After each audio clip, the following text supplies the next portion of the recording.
हुए महाराज।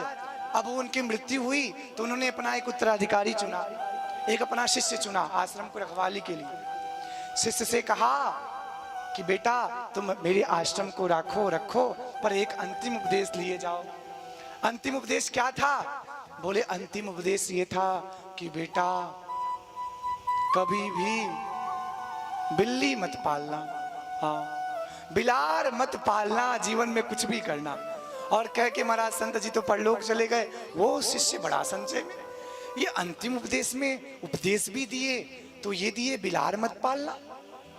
महाराज बाहर ही आश्रम के उनकी बढ़िया समाधि बनाई गई, बढ़िया संत आए, सत्संग हुआ। एक बुजुर्ग संत आए, वो नया नया युवक अभी अभी उस आश्रम का उत्तराधिकारी बना, महंत बना है।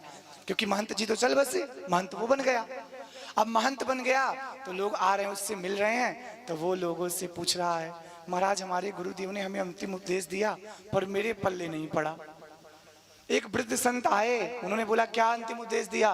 बोले यही अंतिम उपदेश दिया कि कुछ भी हो जाए पर बिलार मत पालना, बिल्ली मत पालना। वो बोले हमें पता है क्यों दिया।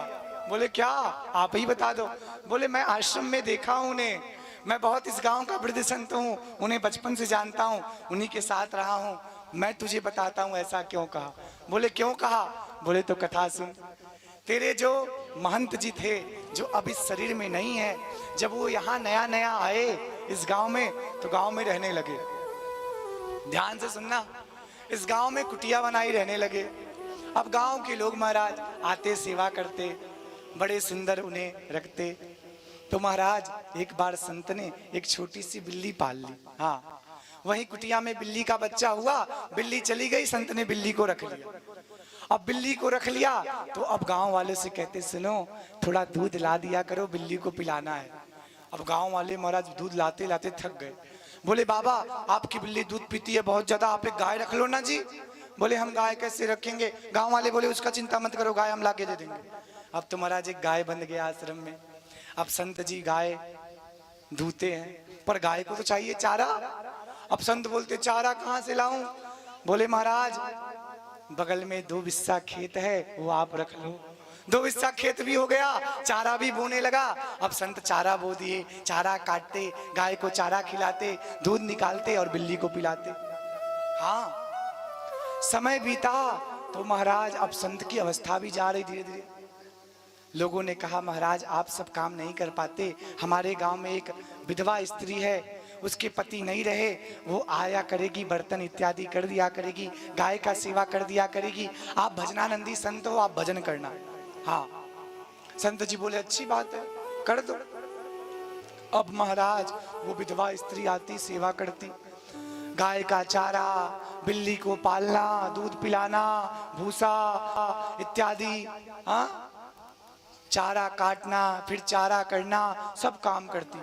अब तो धीरे धीरे गाय की सेवा करते करते वो संत की भी सेवा करने लगी। हाँ, महाराज जी के पैर में थोड़ा बाम लगाना, उपटन लगाना। अब महाराज जी का समय बढ़ा, गांव वालों ने कहा महाराज जी ऐसे नहीं चलेगा, गांव में बड़ी अफवाह फैल रही है, आप इससे विवाह ही कर लो।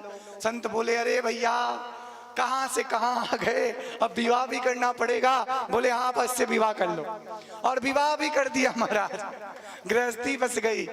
वही कबीरदास जी कहते हैं ना, आए थे हरि भजन को, खोटन लगे कपास। अब तो महाराज संत जी उसी के साथ रहने लगे और बड़ा पछतावा हुआ। अंत समय आया तो रोने लगे और सबसे यही कह कुछ भी हो जाए पर बिल्ली मत पालना, बिल्ली मत पालना। इसीलिए कहते थे क्योंकि महाराज क्या कहते हैं गृह तज बन गए और बन तज बस्ती माह। हैं गृह तज बन गए और बन तज बस्ती माह। कह कबीर मन आलसी ये कहूँ ठहरत ना।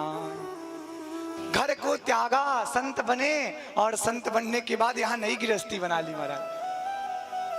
पर इसका अर्थ ये नहीं है कि संतों की गृहस्थी अच्छी नहीं है, खबरदार से ऐसा विचार भी मत लाना।